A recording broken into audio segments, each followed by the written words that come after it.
大家好，我是 Sherry。最近 Netflix 有一个非常有名的影集，叫做《非常律师与英语》。那里面叙述的呢，是一位有自闭症的律师啊。所以我知道现在很多人都在 follow 这个剧啊。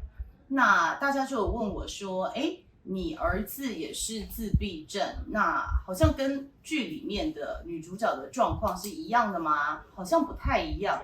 那你儿子也很聪明吗？”今天我就想要来讨论一下这个问题，就是说我想要分享一下我的经验，就是当初为什么愿意带我儿子去，愿意做这样子的诊断，就像我这么排斥给人贴标签的人，就是愿意给我小孩做诊断，然后愿意告诉大家他是在自闭症的光谱上面。然后我也请到了一个非常特别的来宾，就是我的 curaJOY Foundation 的创办人，就是我们俩是共同创办人，来探讨这个议题。因为他也有一个小孩子是有被诊断出也是在自闭症的光谱上面。接下来讨论我们就会用英文来进行。好，那我先来欢迎我的工作伙伴 Caitlin。谢谢。Thanks for the opportunity to talk. Thanks for coming. Yeah, I think this is a topic worth discussing. It's close to our hearts because It's our families, our it's lives. our family. Yeah, exactly. So you know about what happened with my son. Actually, you reached out to me, you found out about my son's diagnosis. And he wasn't diagnosed until he was 10. When he was actually diagnosed, I thought to myself, how did I not know this? How was I not aware? I study psychology. And was I in denial? Was this diagnosis actually correct? But granted, studying psychology or any clinical psychologist couldn't have limited understanding of learning disabilities as well. Because our society generalizes people on the autism spectrum so much, and forgetting that it's a spectrum, not everyone autistic or savants like the Rayman or intellectually retarded. So it's difficult for parents to find out, and there's a lack of awareness, which is what curaJOY builds to raise. Because really, I want to talk a little bit about our experiences because your daughter was diagnosed fairly early on. Yeah, really early. What's the proper age? Because you know more about this than I do. What's the proper age for kids to be diagnosed? Parents can start educating themselves early. And the more educated you are, the better you are to make decisions for your kids. But know that even after diagnosis, there's still a lot of work that needs to be done.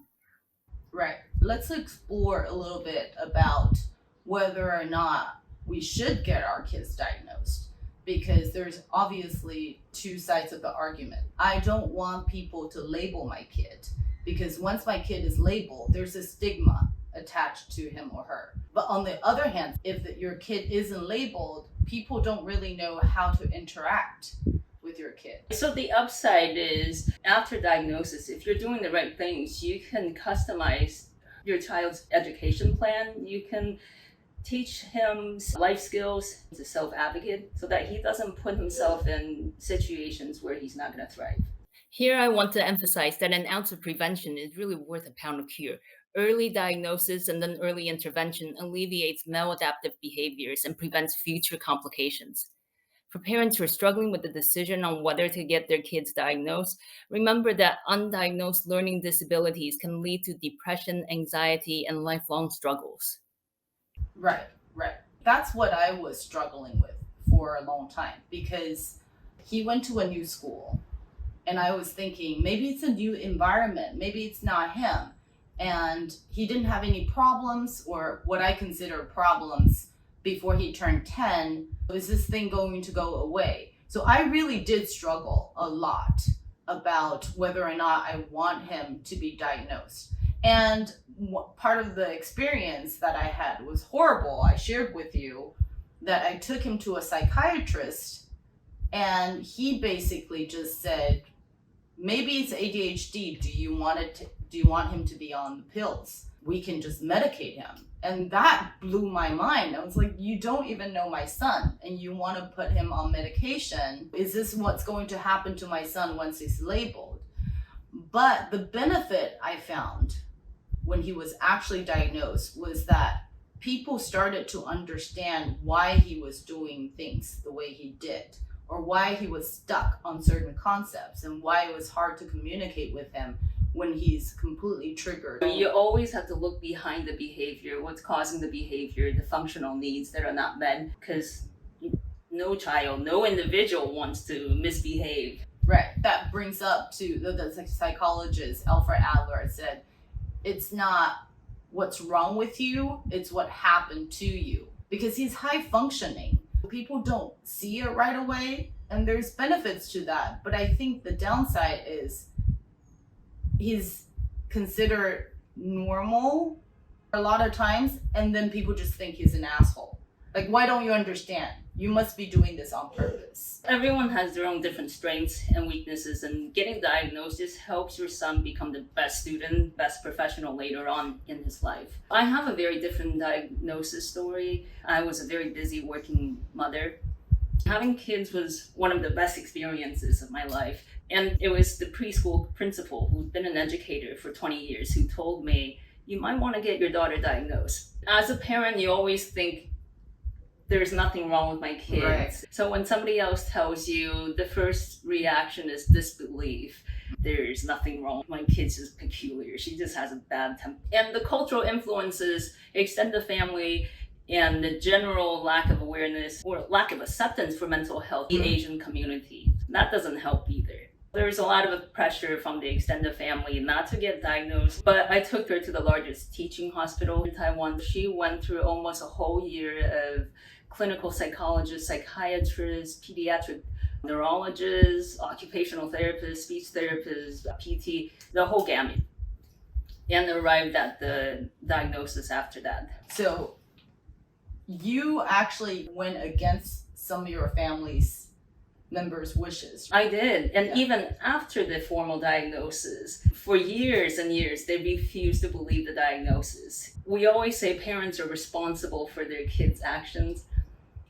So part of me thought, is this because of me? Is she autistic because of me? Like maybe I work too much. The common working mother guilt, maybe I relied on nannies or preschool was a little too much. Yeah, I definitely felt that too.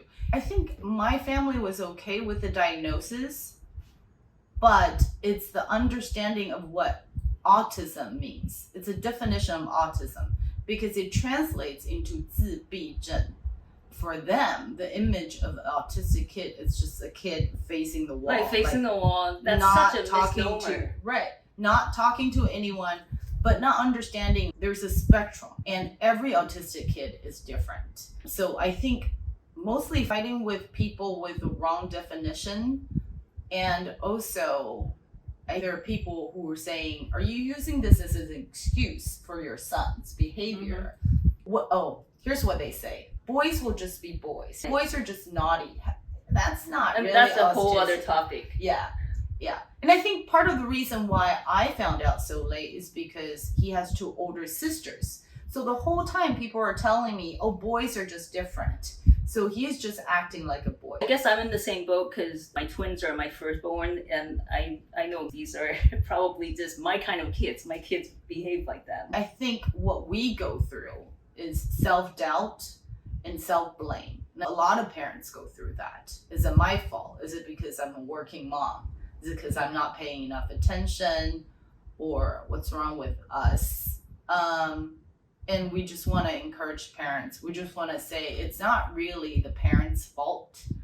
We have to overcome this. We have to make sure we're mentally strong and healthy for us to really work with our kids on this. And I think for the family's benefit, it's more important than ever for families to stay together, have a united front. Because if you want behaviors to change, if you want your kids to thrive, you need to have a consistent behavior plan. That's another topic that we were talking about. So once the kids are diagnosed, a lot of times our government or many of our schools don't have the proper action plan that follows the diagnosis.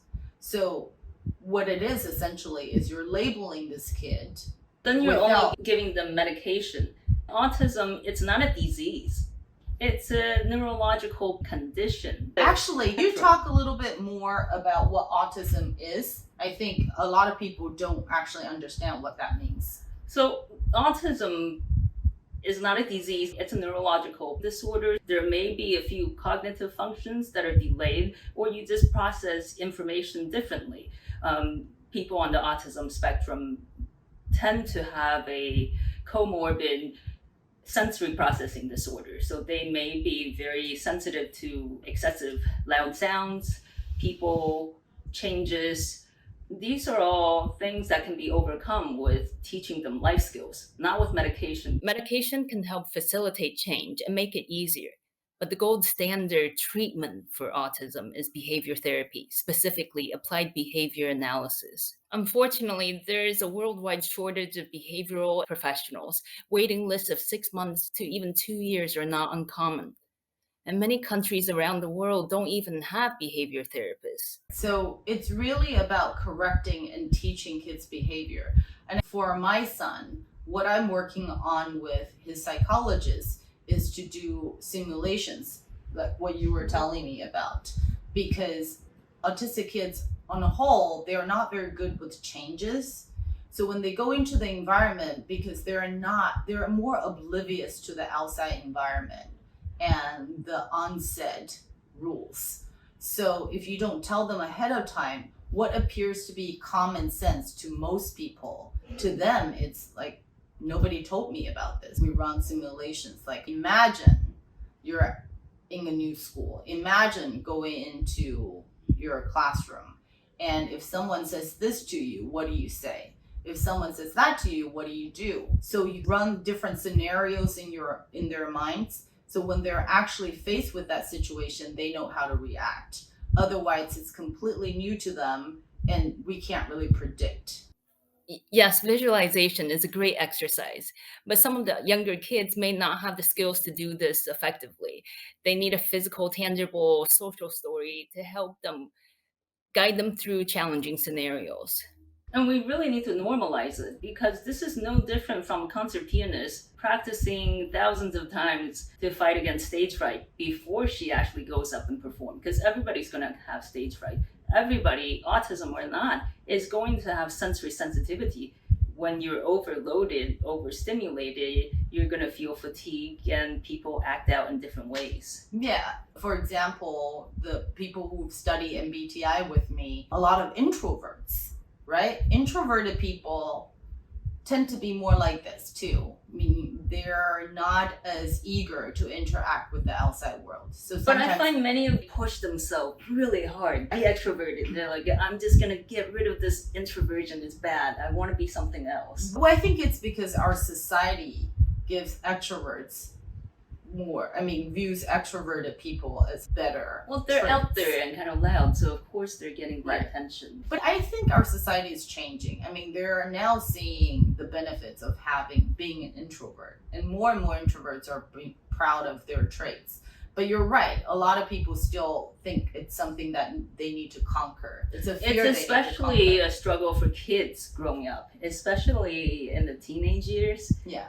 If you're introverted, how are you going to be popular and have a lot of friends? Actually, I found a lot of introverted people quite popular, because I think they're very stable. When they do choose to speak, they speak with volume, as opposed to a lot of extroverted kids are just like blah, blah, blah, blah, blah all day long. So I think introverted people can be popular too. I think in high school there's some mysterious. Do you think they enjoy being the center of attention? Yes and no. I think most people like to be liked. Universal. They enjoy being liked, but to be in the center of attention all the time probably is a little bit of pressure for them. Yeah. I would think it would be draining. It might be if they have to interact with a lot of people. Yeah. So I think there are some cool introverts. They only have a few friends, but they're like high on the, what do you call it? The ladder. Yeah, in school. So I think that's completely possible. But another thing that I wanted to address is that the reason why I didn't think my son on the autistic spectrum, because his behavior a lot of times mirror my husband's. And I think that's part of the reason kids nowadays aren't being diagnosed, because sometimes it runs in the family. In fact, there's a high genetic component to autism. This is not a blame game. It's No, not it's like not. you It's gave me not. this. No, we don't want to say it's a blame game at all, because really there's nothing wrong with being autistic. It's just that I think the previous generation, they aren't as aware of this challenge or learning disability that kids have. So they would just categorize these type of kids as you're not doing well in school or you're not as social. They don't understand. That's something that they need help with. So that's part of the reason why my husband was like, nothing was wrong with autism me. wasn't popularly In diagnosed DSM, yeah. until about 50, 60 years ago. So Right. there couldn't have been any diagnosis Right. in previous generations. I think that's another reason why people are resistant, or there's a lack of understanding of what autism is. But after the diagnosis, if you're doing the right things, you can see your child improve tremendously. When I was at Taida, after the diagnosis, they referred me to counseling, occupational therapy, and the wait list was over a year long. I eventually went to the States because there's so much more special ed resources and increased awareness there. And in fact, that's what the doctors all say. I consulted experts in Hong Kong, Singapore, Taiwan. They say anyone who has resources and kid on the spectrum should just move to the US. And we did, and it worked really great for us. But not everyone has the option to just up and move their entire family to the US. So that is a social problem that we need to really look at, because there's not enough resources. First, there isn't enough understanding of what autism really is. So obviously, without an understanding, we're not going to be able to get the resources for them. So I think our goal is to first let people know what autism really is. It's not what you see on TV. That's not what all autistic people look like. Once we have the awareness, then we can potentially address what kind of resources we can provide for autistic kids. And that brings us to our next point, is why we started this foundation. So Caitlin, you actually this foundation a year ago. During the height of COVID. Can you tell people a little bit of why you started it? What was the idea behind it, and what we plan to do? Yeah, sure. Glad to. I started learning about applied behavior analysis. We want to leverage technology and the latest science to improve families' emotional wellness. How can we do what's best for the child, but also the entire family? I started working with this other research institution, localizing 4 programs into Chinese, teaching a lot of skills like resilience, how to make friends. These are all topics and life skills that everybody needs. Not even adults need some. Right. No, I think that's very important. So everyone knows my background's in organizational psychology. So we focus on group dynamics. And when I tell people I have an autistic child, the way I say it is we're an autistic family. Because instead of scapegoating him to say he's the problem, we as a family need to work on this together. So what you've created, what you had in mind was that it's not just one person, the whole family needs to work together. And really it's what we all need to learn is social emotional learning, right? There are multiple research studies showing that any child going through social emotional learning has an 11% gain in academic performance, and they also are less susceptible to peer pressure, bullying, teenage pregnancy crime, and all the things you hope your kids don't go through. I think especially during COVID, we saw the entire world's social and emotional well-being decrease. Yeah. So this is more necessary than ever. Yeah, absolutely. And I think for parents too, parents are under a lot of stress, even now, because the economy or what's going on outside, wars. And so I think why we started this foundation, we could go into what we do later on, but I think the point is that we want to promote social emotional learning, and that it's beneficial for all population, not just autistic kids. And we do want to bring awareness to the society, especially the Asian society, that having diagnosis is not a bad thing. You just understand yourself more. Exactly. And it's similar to doing your MBTI. You just want to use a tool to understand yourself more so you can have your personal development plan. Anyway, so I think that's good for this episode, right? Yeah? Okay. I'm so glad we had the opportunity. Wait, hold on. I'm not leaving yet. No, you're not leaving yet. So really I'm so happy to have this opportunity to talk to Caitlin about this. 那我自己是觉得说，今天很高兴我们可以请到 Caitlin 来跟大家讨论一下，就是说，其实诊断孩子并不是一件坏事，只是我们一定要让社会可以理解，就是说诊断后面其实并不是给他们贴标签，就说他们是不好的孩子们，而是说诊断之后是我们可以怎么样提供更好的资源给这些孩子们。谢谢我的 partner Caitlin 来跟我们大家分享她的故事，然后希望我们今天的影片可以帮助到更多家里可能有在自闭症光谱上面小孩的家庭们。如果你们也有自己的经验想要分享的话，欢迎在我们影片下面给我们留言。我们很希望能够创造一个社群，让大家可以分享大家的经验，让这个社会可以更了解自闭症的家庭会面临的状况。那我们今天就先讲到这里了，那我们下次见，拜拜。